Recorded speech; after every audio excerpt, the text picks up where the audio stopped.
Welcome to Soft-Spoken Mysteries.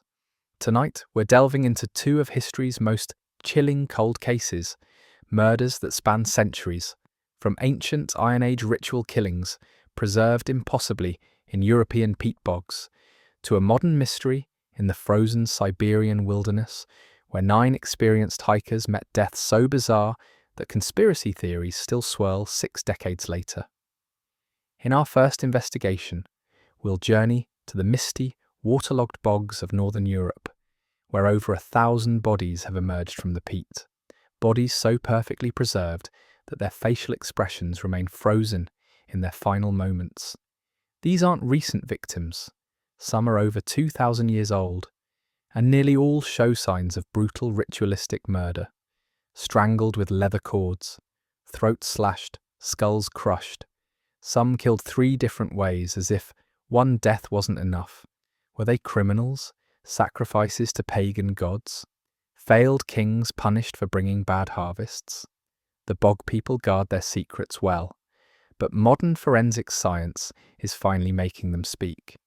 Then we'll venture to the Ural Mountains in 1959, where a group of 9 Soviet university students embarked on a winter expedition that should have been difficult, but routine. They were experienced, they were prepared.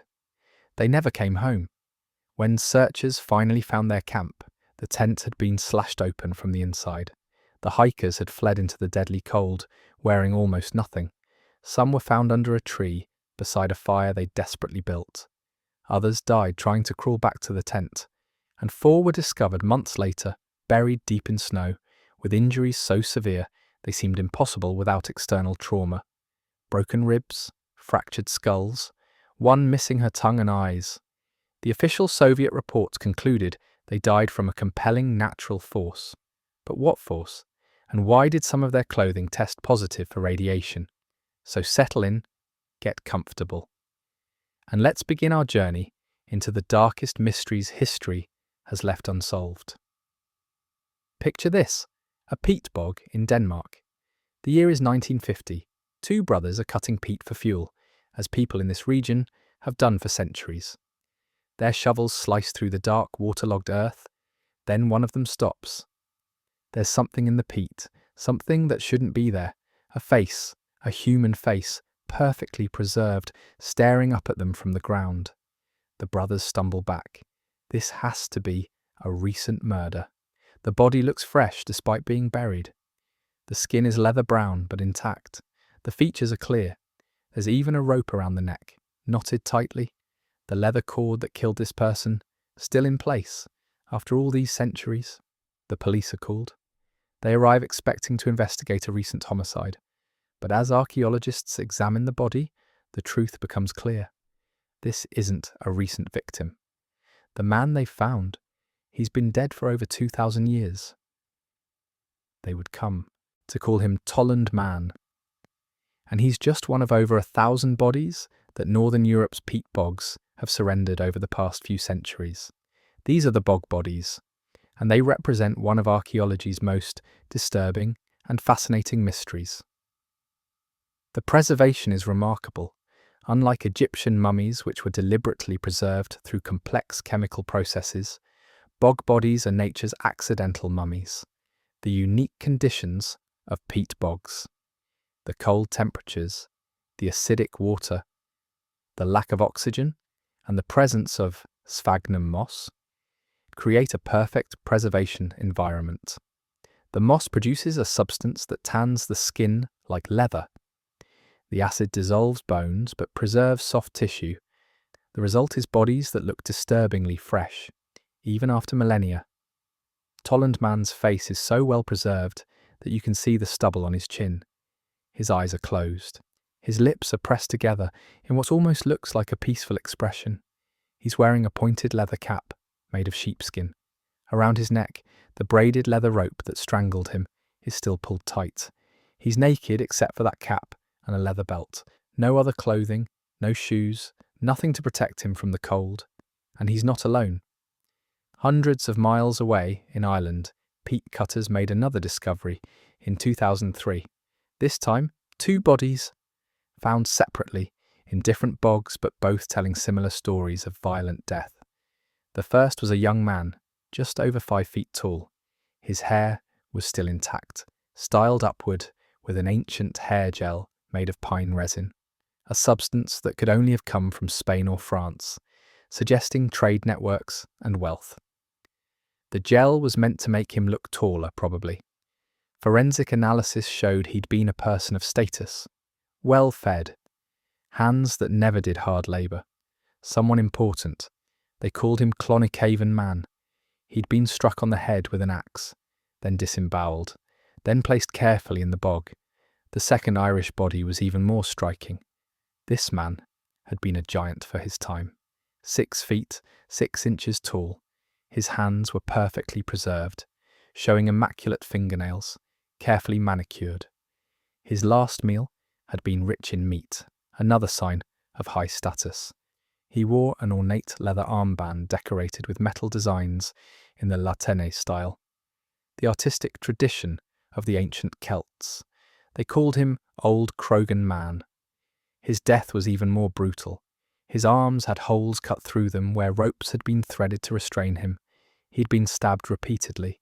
His nipples had been sliced off, a significant mutilation in ancient Irish culture, where sucking a king's nipples was a gesture of submission. To cut them was to make someone ineligible for kingship.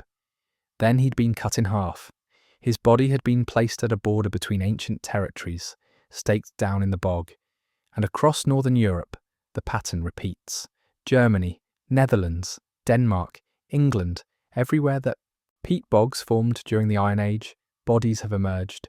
Bodies of men, women, and children. Bodies that bear the unmistakable signs of violent death. The questions are endless and deeply disturbing. Who were these people? Why were they killed? And why? Why were they placed in bogs? Let's start with the victims themselves. Who ends up murdered and deposited in a bog? The diversity is striking. There are men and women, though more men. There are adolescents and adults, though few elderly. Some are wealthy and high status, like Clonycavan Man and Old Croghan Man. Others show signs of harder lives. Some have physical deformities, curved spines, extra fingers, dwarfism, diseased joints. Were they considered special? Cursed? Chosen by the gods? Take Reed Girl, found in the Netherlands. She was only 16 years old when she died. Forensic analysis revealed she had severe scoliosis, a curved spine that would have caused her pain and made her walk with a noticeable asymmetry. A woven band was wrapped around her neck, the implement that strangled her. Half her hair had been shaved off. She was wearing a woolen cloak, but it was threadbare, suggesting she came from a lower social class than the Irish bogmen. Why would a teenage girl with a disability be strangled and placed in a bog? Or consider Grauballe Man, discovered in Denmark in 1952. He was around 30 years old. His throat had been slashed with such force that he was nearly decapitated. The wound is massive, gaping, clearly visible even after 2,000 years. His hands are perfectly preserved, and like Old Croghan Man, they're smooth, showing he never did hard physical labour. Analysis of his stomach contents revealed his last meal, a gruel made of over 60 different types of seeds and grains, including many that would have been considered weeds, plants that grew wild rather than being cultivated. Why such a strange last meal? Was it ritual, punishment, or simply what was available? The stomach contents of bog bodies have become a key piece of evidence. Tollund Man's last meal was similar to Grauballe Man's, a porridge made of barley, linseed, wild seeds, and the threshing waste from various weeds, including pale smartweed. It wasn't a feast. It wasn't even particularly nutritious. It was almost as if the meal itself was significant, as if the variety of seeds mattered more than the quality of the food. The analysis goes deeper. Modern chemical testing reveals that these last meals contained over 40 different species of plants, not just cultivated grains, but wild plants from different seasons, suggesting the ingredients were stored, perhaps gathered specifically for this purpose. The meals weren't random. They weren't simply what was available. They were deliberate compositions, carefully prepared. Some researchers believe this points to ritual significance. The meals might have been deliberately chosen, perhaps as offerings to fertility goddesses, associated with agriculture and the harvest. The variety represented the abundance of the land, all the plants that grew from the earth, offered back to the earth through the body of the sacrifice. But there's another detail about Grauballe Man's last meal. Traces of ergot fungus. This fungus grows on rye and other grains, and it's powerfully psychoactive. In large doses, it's deadly, causing convulsions, hallucinations, and eventually death. But in smaller doses, it produces altered states of consciousness. The ancient Greeks used it in the Eleusinian mysteries, sacred rituals where initiates experienced visions of the afterlife. Was Grauballe Man drugged before his death? Was he given ergot to make him compliant, to ease his fear, to induce a trance state, or was the ergot accidental contamination? Bad luck that his last meal included poisoned grain. We can't know for certain, but the possibility adds another layer to the mystery. If ritual sacrifices were drugged, it suggests a level of sophistication. This wasn't mob violence. This wasn't spontaneous execution. This was planned, organised, perhaps carried out by specialised religious practitioners who knew how to prepare someone for death. Let's look at more victims, because the diversity tells us something important about these killings. There's Lindow Man, discovered in Cheshire, England, in 1984. He's one of the most thoroughly studied bog bodies, and his death exemplifies the overkill pattern. He was in his mid-20s when he died, around 2 AD. Forensic analysis shows he was healthy, well-fed, with trimmed fingernails and beard. His last meal was a simple unleavened bread, burned slightly, with no meat or fat. Traces of mistletoe pollen were found in his stomach. Mistletoe. In Celtic tradition, mistletoe was sacred to the Druids, the priestly class. It was harvested with golden sickles in special ceremonies. Its presence in his last meal is significant, suggesting Lindow Man might have been a druid himself, or at least someone important enough to warrant a ritual meal containing this sacred plant. His death was methodical. First, he was struck twice on the head with a narrow-bladed axe. The blows fractured his skull, but didn't penetrate deeply. They would have stunned him, perhaps knocked him unconscious, but probably wouldn't have killed him immediately. Then a knotted cord was placed around his neck and twisted, garroting him, breaking his neck vertebrae. Finally, his throat was cut, a deep slash that opened his jugular vein. 3 methods of death, each one potentially fatal on its own. Together, they ensured absolutely no chance of survival. This is deliberate overkill, and it's found in bog bodies across northern Europe. There's Haraldskaya woman, found in Denmark in 1835, one of the earliest bog bodies to be studied scientifically. She was initially believed to be Queen Gunhild of Norway, a medieval figure mentioned in the sagas. The locals gave her a Christian burial, befitting a queen. But later radiocarbon dating proved she died around 500 BC, centuries before Queen Gunhild was born. She was found naked, pinned to the bottom of the bog, with long branches. A willow branch was pressed across her body. Another was wound around one of her legs. The message was clear. Stay down. Don't rise. She was held in place deliberately, prevented from ever surfacing. When her body was re-examined in 2000, forensic pathologists found a narrow ligature line around her neck.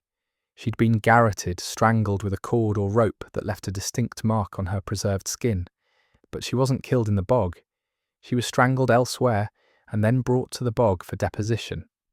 The deliberate pinning suggests fear. Not fear of her as a person, but fear of what she represented. Fear that her spirit might return. Then there's Kaihausen boy, found in Germany. Despite the name, he was probably around 16 years old when he died. His body shows defensive wounds, slash marks on his left forearm, the kind of injury you get when you raise your arm to ward off a blow. His right hand was damaged, possibly from trying to grab a weapon. He was stabbed multiple times. Then his body was bound with willow withies and staked in the bog. This doesn't look like willing sacrifice. This looks like murder. Someone fought back. Someone didn't want to die. And someone was determined to keep him in the bog, binding him, staking him, ensuring he couldn't escape even in death. The variation in the evidence creates a complex picture. Some bog bodies seem to be high-status individuals who went to their deaths willingly, or at least without struggle. Others show clear signs of fighting back. Some are carefully deposited with what seems like ritual respect. Others are roughly dumped and bound down. Perhaps there were multiple reasons for bog deposition: sacrifice in times of crisis, execution of criminals, murder of political rivals, disposal of social outcasts. All of these could leave similar physical evidence: bodies in bogs, often violently killed. But the social contexts would be completely different. There's also the question of the victims' ages and physical conditions. Many bog bodies show signs of physical abnormalities or diseases. Whitey girls severe scoliosis, others with extra digits, dwarfism, joint diseases, or developmental issues. Were these people seen as touched by the gods, marked as special, perhaps as ideal sacrificial victims? Or were they killed precisely because they were different, seen as dangerous or unlucky? In ancient societies, disability often carried complex meanings. Physical differences could be interpreted as divine signs, curses, gifts, or warnings. Someone with a visible abnormality might be revered as having special connection to the other world, or they might be feared, blamed for crop failures or misfortunes, scapegoated during hard times.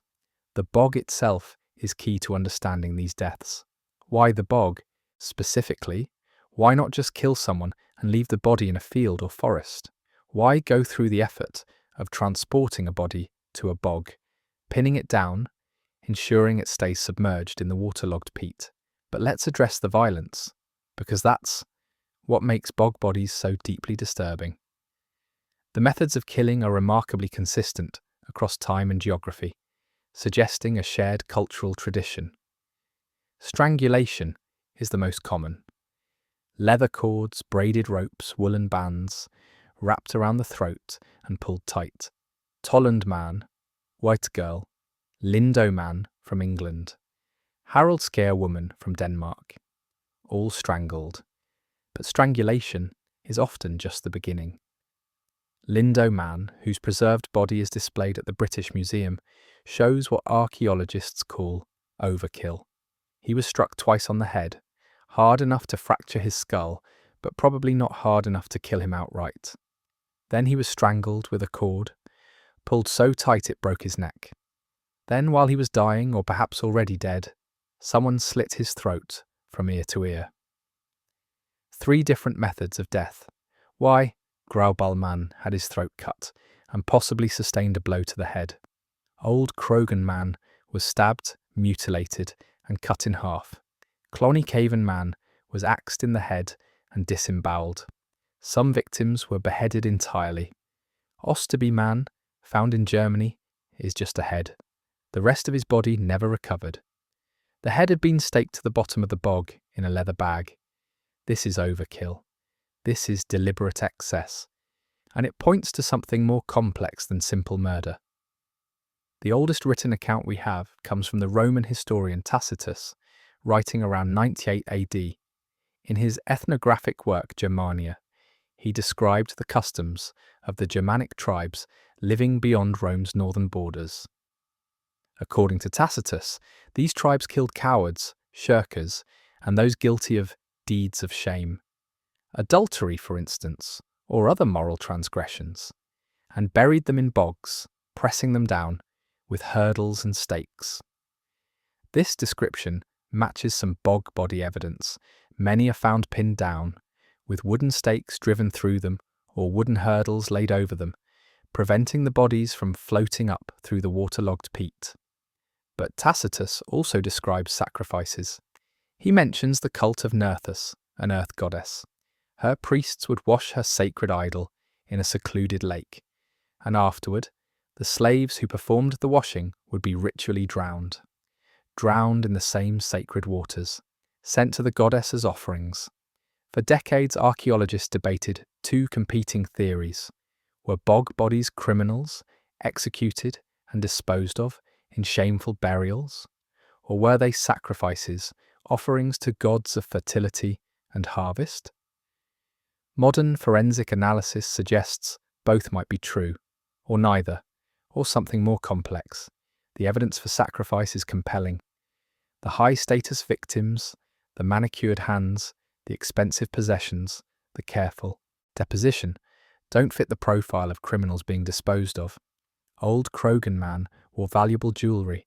Clonycavan Man used imported hair products. These weren't outcasts, they were somebody.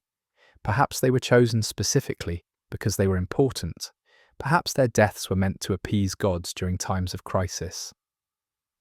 Irish archaeologist Eamon Kelly has proposed that some Irish bog bodies were failed kings or contenders for kingship, killed during times of bad harvests or military defeat.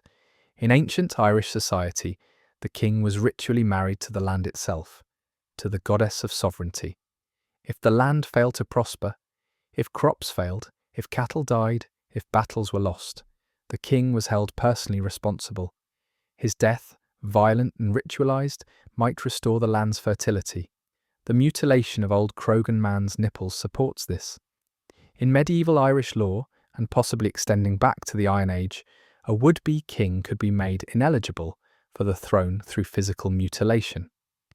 Cutting off the nipples, which symbolized the submission of subjects, effectively dethroned a king or prevented someone from taking the throne. And there's the overkill. Killing someone 3 different ways, by hanging, stabbing and throat-slitting for instance, might have ritual significance. Perhaps each method corresponded to a different god or goddess. Perhaps the triple death ensured the sacrifice would be accepted in all 3 realms of the ancient Celtic worldview: earth, sea and sky. But not all bog bodies fit this pattern. Some show signs of having fought back. Kai Hausenboy, a young victim from Germany, had slash marks on his left arm, defensive wounds suggesting he tried to ward off blows. Old Croghan Man had similar cuts. These don't seem like willing sacrifices. These seem like people who were murdered, who struggled, who didn't want to die. And then there are the deformities, the curved spines, the extra thumbs, the signs of disease. Were these people seen as touched by the gods, marked as special? Or were they outcasts, killed because they were different? The locations matter too. Bogs were liminal spaces in the ancient worldview.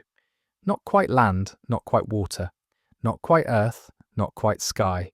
They were in-between places, threshold zones, where the boundary between the living world and the other world grew thin. When you stood at the edge of a bog, watching will-o'-the-wisps flicker in the darkness, those ghostly lights caused by swamp gas, you were standing at the edge of something else, something beyond. Ancient peoples made offerings in bogs. Not just bodies, valuable objects, bronze neck rings and wristlets, gold jewellery, weapons, battle armour, shields and swords, agricultural tools, even butter packed into wooden churns and submerged in the preserving peat. These were gifts to the gods, offerings to the other world. Perhaps the bodies were offerings too, perhaps the most valuable offering of all. But there's another possibility, one that's darker and more disturbing. Perhaps the bog itself was the punishment. To ancient peoples, the bog was a hungry place. It swallowed things. Water, earth, and decay mixed together in a place that neither lived nor died in any conventional sense. To be placed in a bog was to be removed from the normal cycle of death.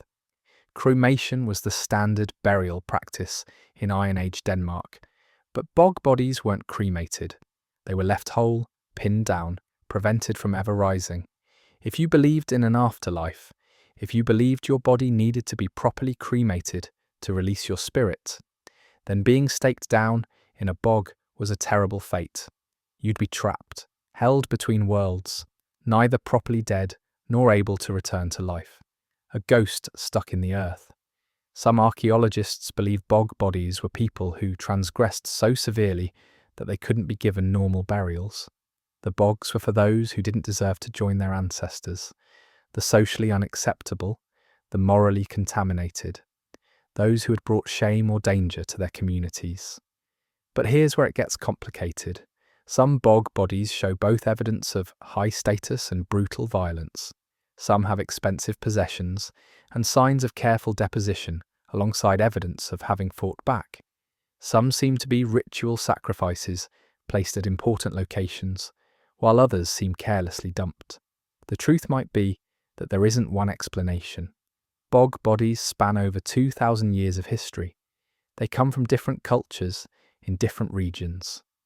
The reasons for putting someone in a bog in 400 BC Denmark might be completely different from the reasons in 100 AD Ireland. What we can say is this: the violence was real, the deaths were brutal, and the placement in bogs was deliberate. These weren't accidents. These weren't people who wandered into dangerous terrain and never returned. Someone killed these people. Someone placed them carefully in the preserving peat. And someone, perhaps, believed they were doing the right thing. Modern technology has given us unprecedented insight into these ancient murders. CT scans can reveal internal injuries without disturbing the bodies. Isotope analysis of teeth can tell us where someone grew up, tracking the chemical signature of the water they drank as a child. DNA analysis is beginning to reveal genetic relationships and origins. Stomach contents are examined at a molecular level, revealing not just what someone ate, but how the food was prepared. We've learned that Lindow Man's last meal included traces of mistletoe, a plant with powerful symbolic significance in Celtic culture. We've learned that Tollund Man and Grauballe Man both ate meals containing ergot fungus, the same fungus used in ancient Greece for the Eleusinian mysteries, and from which LSD was eventually synthesized. Was this accidental contamination or deliberate intoxication? We've learned that Clonycavan Man's hair gel came from southwestern Europe, proving trade networks stretched across vast distances. We've learned that many bog bodies, despite living 2,000 years ago, had DNA that closely matches modern Northern Europeans. But for all we've learned, the central mystery remains. Why? Why kill someone this way? Why preserve them in bogs? Why the overkill, the ritual elements, the careful deposition? And perhaps most disturbing of all, who's next? Because bog bodies are still being discovered. Every few years, peat cutters or construction workers unearth another one. Each new discovery brings new questions. Each preserved face stares up from the peat, expression frozen, secrets intact. The bog people aren't just ancient history, they're ongoing mysteries, cold cases that modern forensic science is only beginning to crack. Murders that took place so long ago that even the languages spoken by the killers have vanished from the earth. And somewhere beneath the misty bogs of northern Europe, there are surely more. More bodies, more victims, more stories of violence and ritual and belief systems we can barely comprehend. The peat keeps them safe. The acid preserves them. The cold maintains them. Waiting, patient, ready to emerge when someone's shovel cuts just a little too deep into the ancient earth. And when they emerge, they bring their mysteries with them. Questions that echo across millennia. Who were you? Who killed you? And why? Why did they put you in the bog? Now let's shift our focus from ancient mysteries to modern ones. From deaths that occurred over 2,000 years ago to deaths that happened within living memory. From the waterlogged bogs of Europe to the frozen mountains of the Soviet Union. Let's talk about the Dyatlov Pass incident. It's February 1959. The Cold War is in full swing. The Soviet Union is locked in competition with the West, racing towards space, building nuclear arsenals, maintaining an iron grip on information. In this context of secrecy and paranoia, a group of Soviet university students decide to do something adventurous but ultimately ordinary. They want to climb a mountain. Not just any mountain. They choose Otor-10, a peak in the northern Ural Mountains, 1,882 meters high. The route is classified as Category 3, the highest difficulty rating in the Soviet hiking system. It's winter, it's remote, it's dangerous, but they're experienced, they're prepared, they're confident.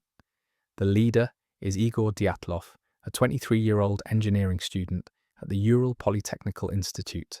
He's organized the expedition with 8 fellow students, plus a World War II veteran and sports instructor named Semyon Zolotaryov, who at 37 is the oldest member of the group.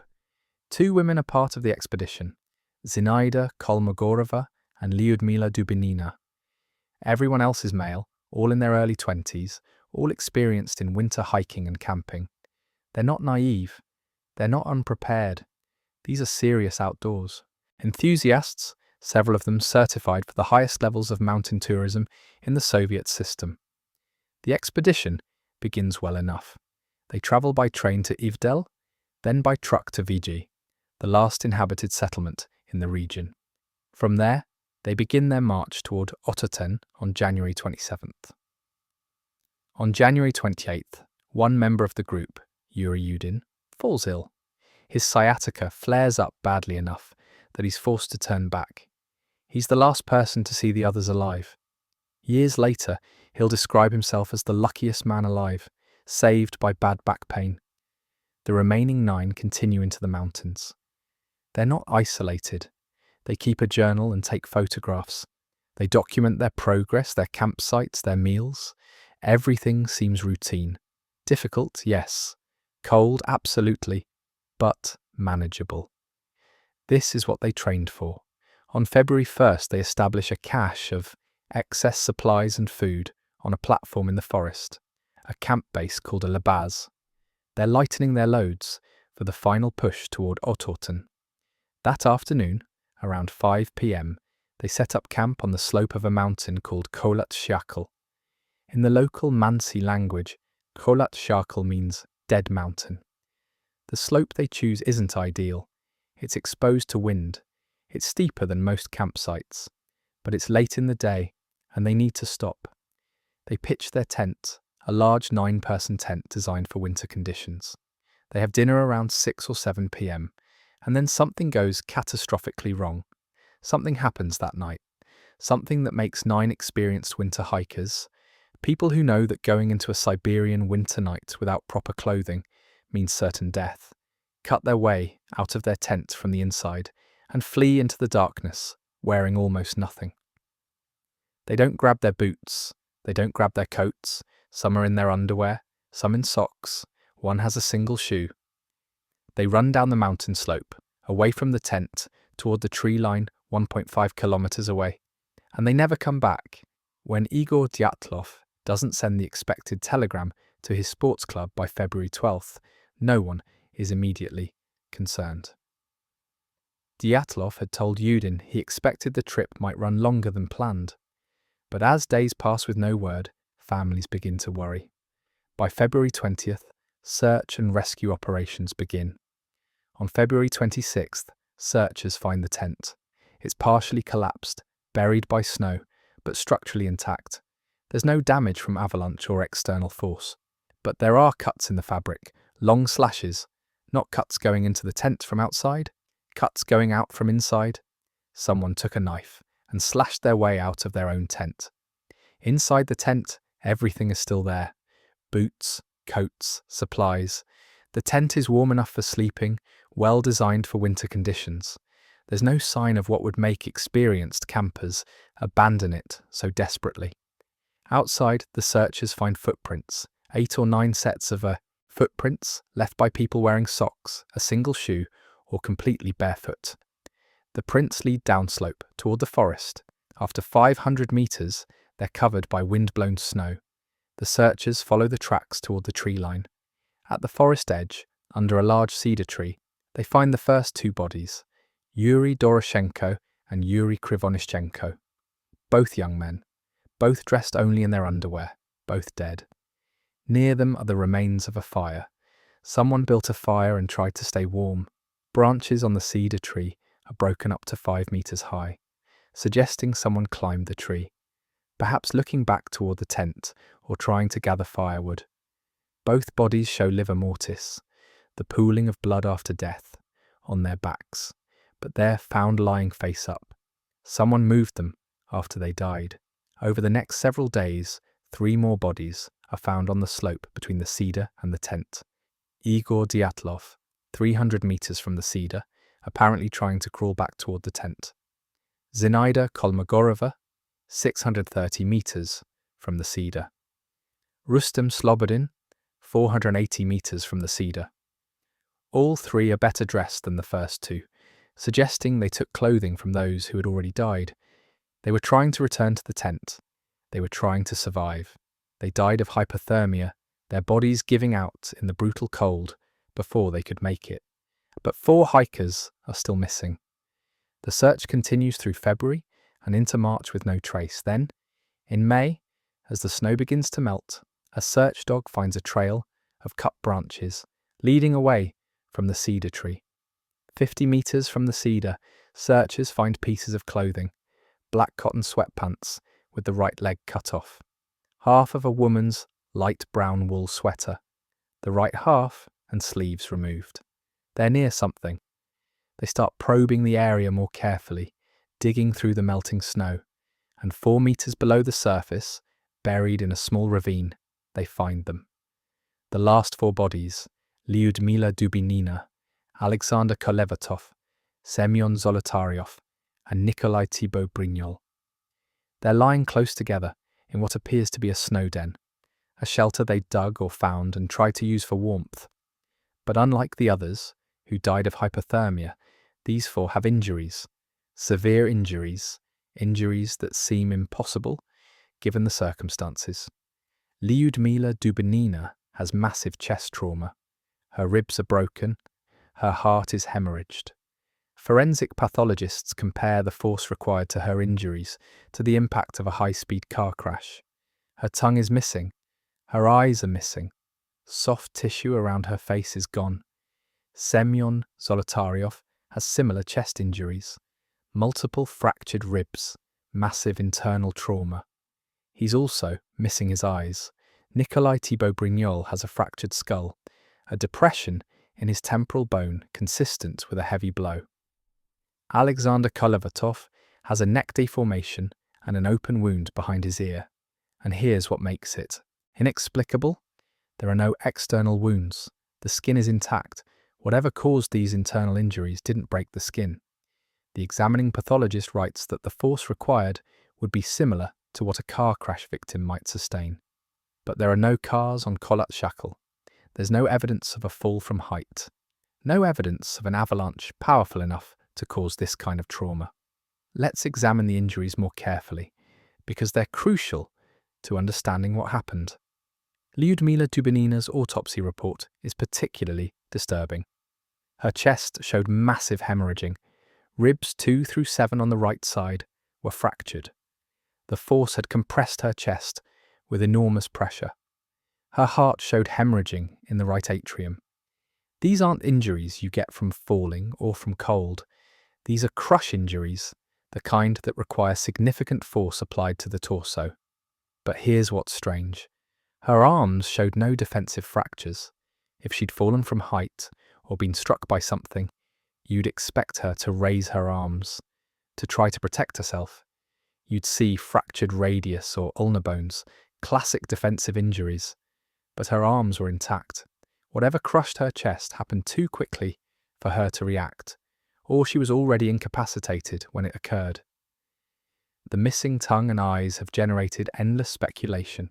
Soft tissue damage like this is common in bodies left exposed to scavengers. Foxes, ravens, and other animals naturally consume soft tissue first. It's the easiest to access and the most nutritious. The medical examiner noted that the edges of the missing tissue showed characteristic signs of post-mortem animal activity, but there's another detail about Dubinina's clothing that raises questions.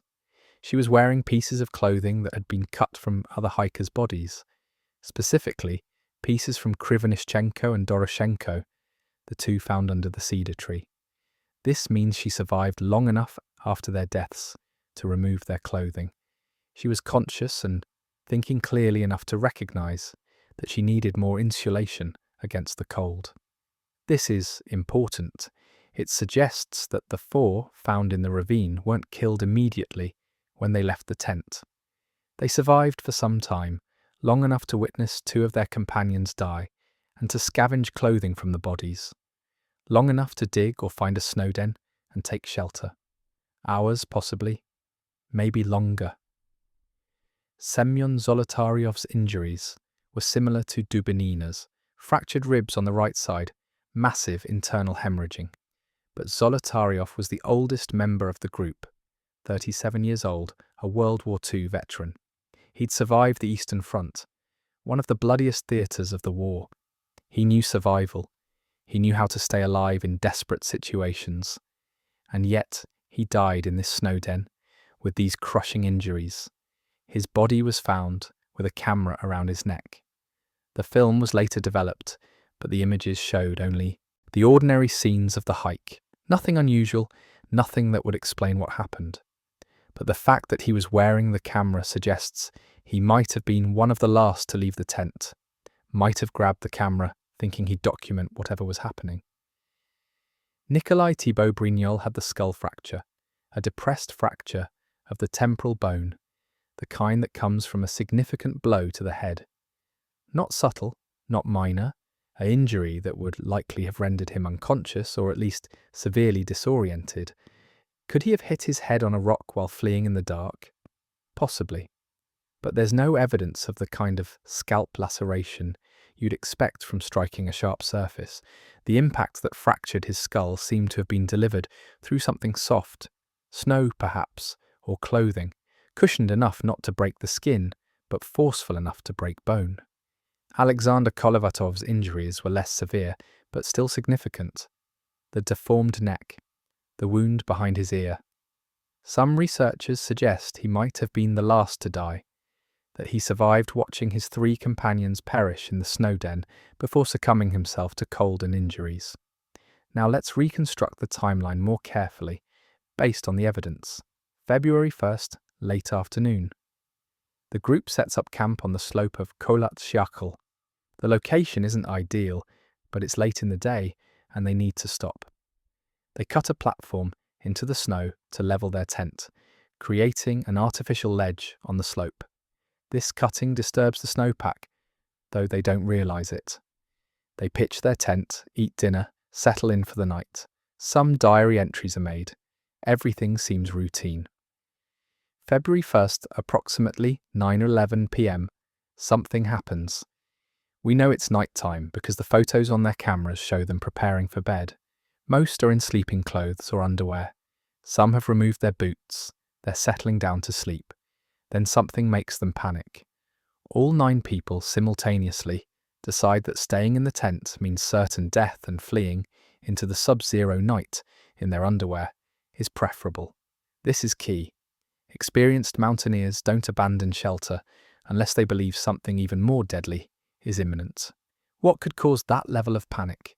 An avalanche sound, a slab of snow sliding over the tent fabric straining, poles bending, the terror that tons of snow are about to bury you alive.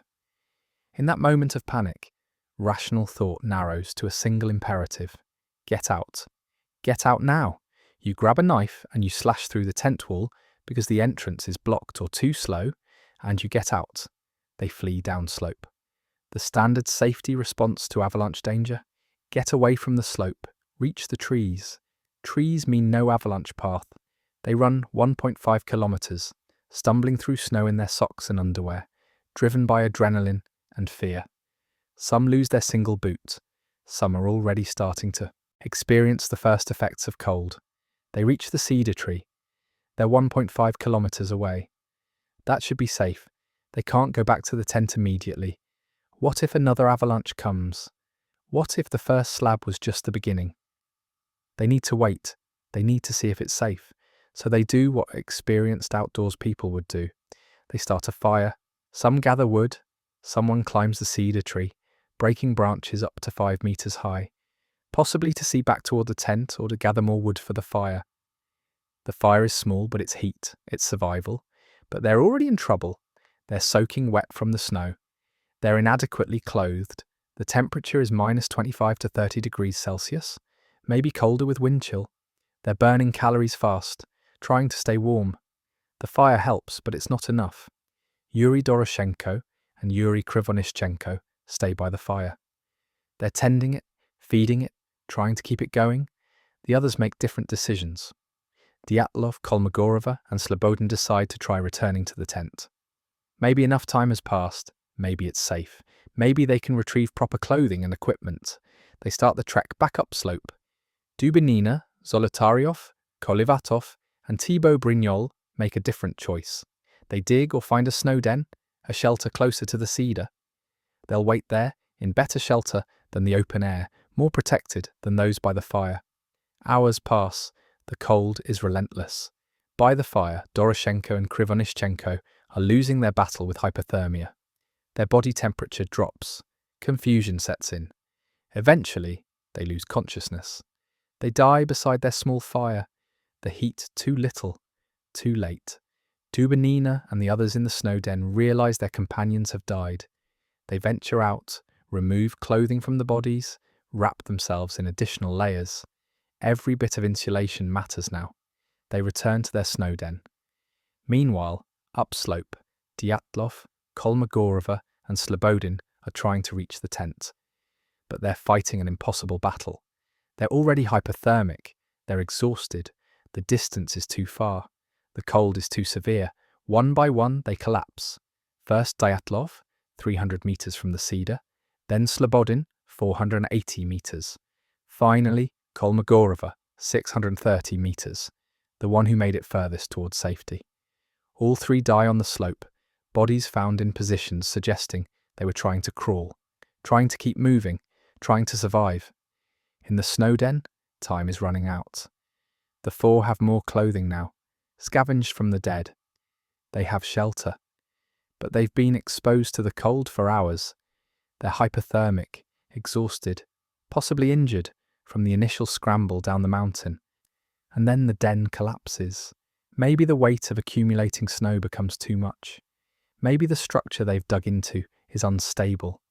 Maybe they've weakened it themselves by movement inside. 4 meters of snow comes down on them. The weight is enormous, hundreds of kilograms pressing down, compressing their chests, crushing ribs, rupturing internal organs. The collapse is probably quick. A sudden shift, a collapse, and then tons of snow pressing down. Dubinina and Zolotaryov, positioned where the weight is greatest, sustain the worst injuries. Thibaut Brignol hits his head during the collapse, fracturing his skull. Kolivatov is injured, but less severely. They can't dig out. They're trapped. They're injured. They're hypothermic. One by one, they lose consciousness. One by one, they die, buried under the snow, never to be found until spring melt reveals their bodies months later. And there's one more detail that will fuel conspiracy theories for decades. Some of the clothing worn by these four, specifically pieces belonging to Kolivatov and Dubinina, tests positive for radiation. Not massive amounts, but measurable levels of radioactive contamination. The official Soviet investigation concludes in May 1959. The determination: the hikers died from a compelling natural force.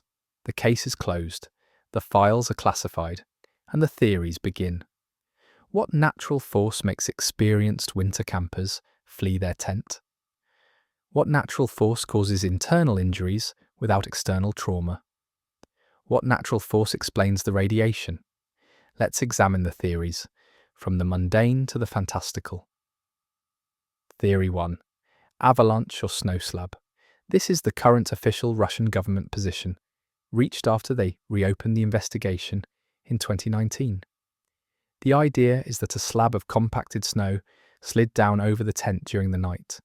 The hikers, fearing a larger avalanche was coming, cut their way out and fled to what they thought was a safe distance. Some built a fire and waited. Others dug a snow den for additional shelter. The snow den collapsed, causing the severe internal injuries to the four found in the ravine. This explains some things. It explains why they cut out of the tent instead of using the entrance. If snow was pressing on the tent, the entrance might have been blocked. It explains the urgency of their flight. It explains the internal injuries without external wounds. A collapse could cause compression injuries. But there are problems. The slope where the tent was pitched is relatively gentle, around 23 degrees. Avalanches typically require steeper slopes.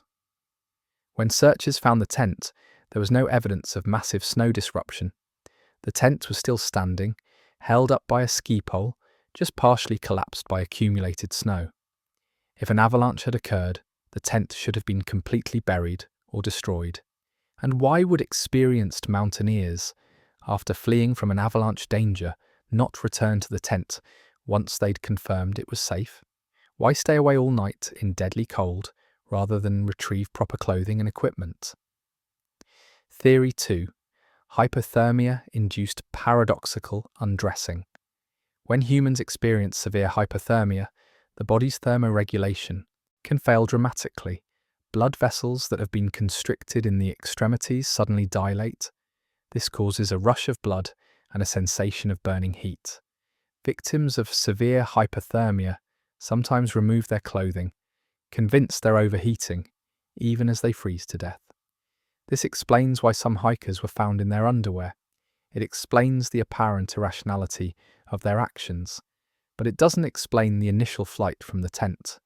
Paradoxical undressing happens late in hypothermia progression. What made them leave the tent in the first place? Theory 3. Infrasound. This is a natural phenomenon where wind moving over certain terrain creates very low-frequency sound waves, below the range of human hearing but still perceived physically.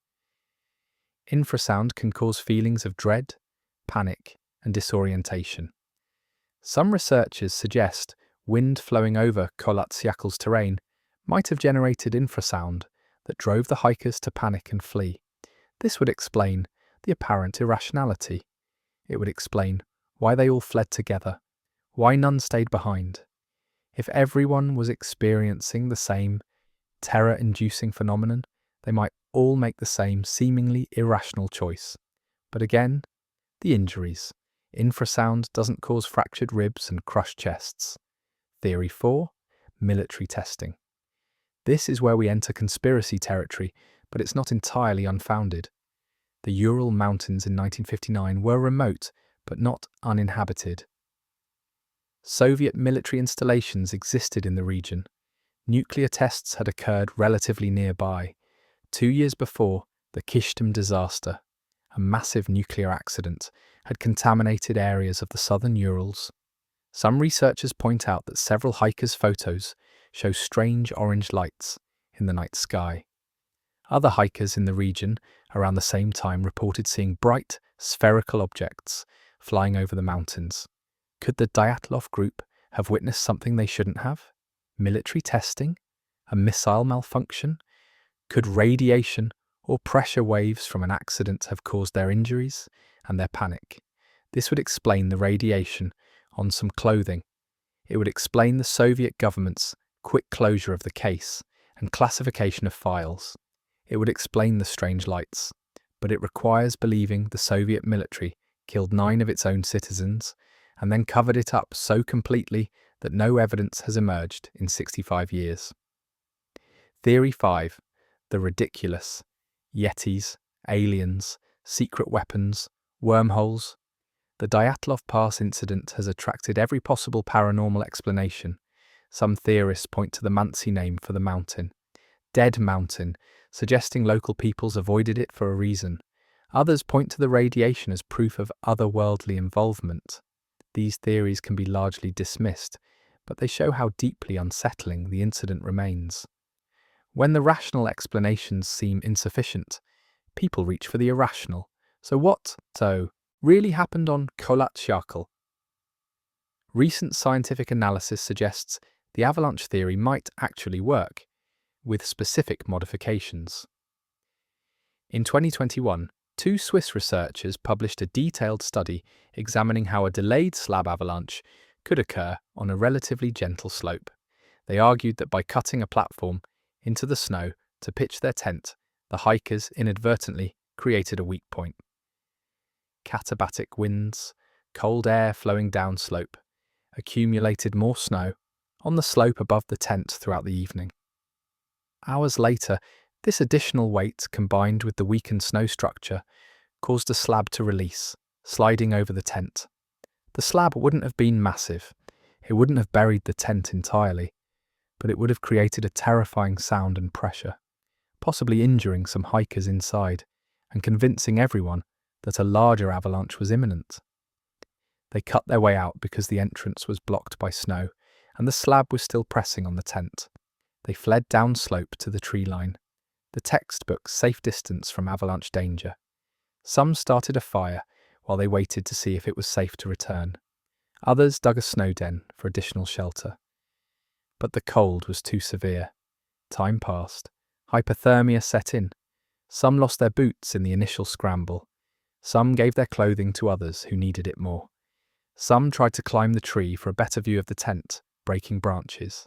And then the snow den collapsed. The 4 inside sustained crushing injuries from the weight of collapsing snow. The others, already hypothermic and disoriented, couldn't help them. One by one, they died. The missing tongue and eyes, scavenging animals, soft tissue is always the first to go. The radiation, contamination from the earlier Kishtim disaster. One of the hikers had lived in the contamination zone. Another had helped with cleanup operations. Their clothing naturally bore traces of radiation. This explanation is mundane, unspectacular. A series of errors, bad luck, and natural forces that combined in the worst possible way, but it fits most of the evidence without requiring conspiracy or cover-up. Except, why did the Soviet investigators close the case so quickly? Why classify the files? Why the reports of strange lights? Why the testimony from the lead investigator years later, claiming he suspected bright flying spheres, had something to do with the deaths? Maybe there's nothing sinister. Maybe the Soviet government simply wanted to avoid admitting that their university system sent students into dangerous mountains without sufficient safety protocols. Maybe they wanted to avoid embarrassment more than they wanted to hide a conspiracy. Or maybe there's something we still don't know.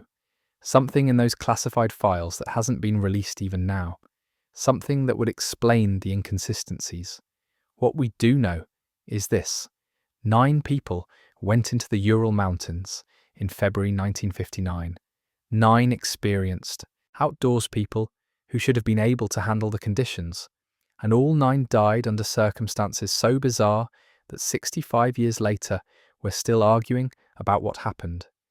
The Dyatlov Pass, named now for Igor Dyatlov, the leader who couldn't lead his friends to safety, has become a dark pilgrimage site. Hikers recreate the route, trying to understand what happened. Documentaries film there. Books are written. Theories multiply. And every winter, the snow falls on Clonycavan, Dead Mountain, Silent Peak, the place where 9 young people made choices that would puzzle the world for decades. The place where something went wrong, catastrophically wrong, and nobody has ever fully explained what. 2 mysteries, separated by 2,000 years, connected by one uncomfortable truth. Death doesn't always make sense. Violence doesn't always have clear motives. And some questions, no matter how much evidence we gather, resist simple answers.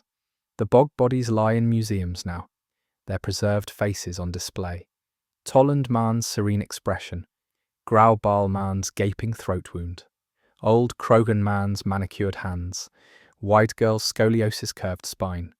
They're cold cases, in the most literal sense, murders that happened so long ago that the very civilizations that killed them have vanished from the earth. But forensic science marches on. Every few years, new techniques reveal new details. DNA analysis, isotope studies, chemical analysis of last meals and stomach contents. Slowly, incrementally, we learn more. We understand more about who they were, where they came from, how they lived, and sometimes we edge closer to understanding why they died. The Dyatlov Pass incident is younger, living memory. There are people still alive who remember when the news broke, when the Soviet papers reported the mysterious deaths of 9 young hikers.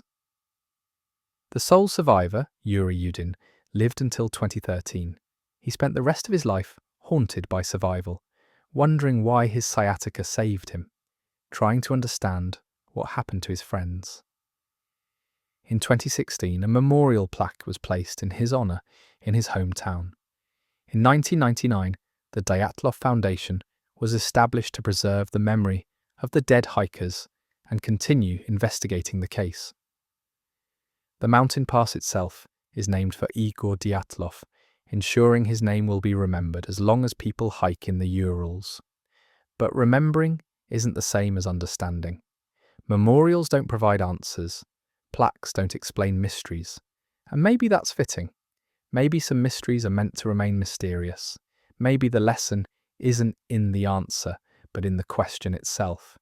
In the reminder that despite all our technology, all our science, all our certainty about the world, there are still events we can't fully explain. Still deaths that defy easy categorization. Still moments when the rational mind confronts something it can't quite make sense of, and has to simply wonder. The bog people wondered. In their final moments, as the rope tightened around their throats, or the knife opened their skin, they must have wondered why. Why them? Why this death? Why the bog?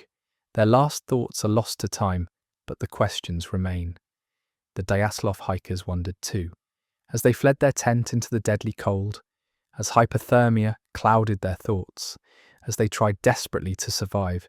They must have wondered what was happening, what had gone so wrong, how to fix it, how to live. And now we wonder. We examine the evidence, we propose theories, we argue and debate and analyse. We use science to peer across centuries and decades, trying to understand, trying to solve the mysteries that history has left us. Some mysteries we solve. DNA proves who someone was. Chemical analysis reveals what they ate. Forensic reconstruction shows how they died. Slowly, the bog bodies give up their secrets. Other mysteries resist. The Dyatlov Pass incident remains contentious. Avalanche, military testing, Infrasound, natural disaster. We have theories, but we don't have certainty. We have evidence, but we don't have proof. And perhaps that's appropriate. Perhaps mystery is part of the human condition. We're mystery-solving creatures, pattern-seeking minds that can't resist a puzzle. But we're also mystery-creating creatures, capable of violence and ritual, and actions that defy easy explanation. The bog bodies and the Dyatlov Pass hikers weren't that different really. People who met violent, untimely deaths. People whose final moments were recorded not in words, but in physical evidence, in broken bones and preserved flesh and scattered belongings. People who became puzzles for future generations to solve. And we solve them when we can. We honour them by refusing to let them remain nameless, by studying them, by trying to understand, by carrying their stories forward through time so they're not forgotten, because that might be the real lesson of these cold cases. Not that death is mysterious, though it is, not that violence is incomprehensible, though sometimes it seems to be, but that we remember, we investigate, we refuse to let the dead vanish without trying to understand what happened to them.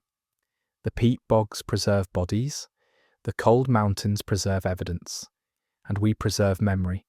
Keep asking questions, keep searching for answers, even when the answers remain maddeningly out of reach. Mystery Sundays on Soft-Spoken Mysteries. Thank you for listening.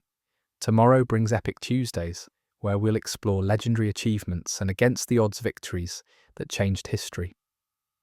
Until then, sleep well. And remember, sometimes the most enduring mysteries are the ones we carry with us through time.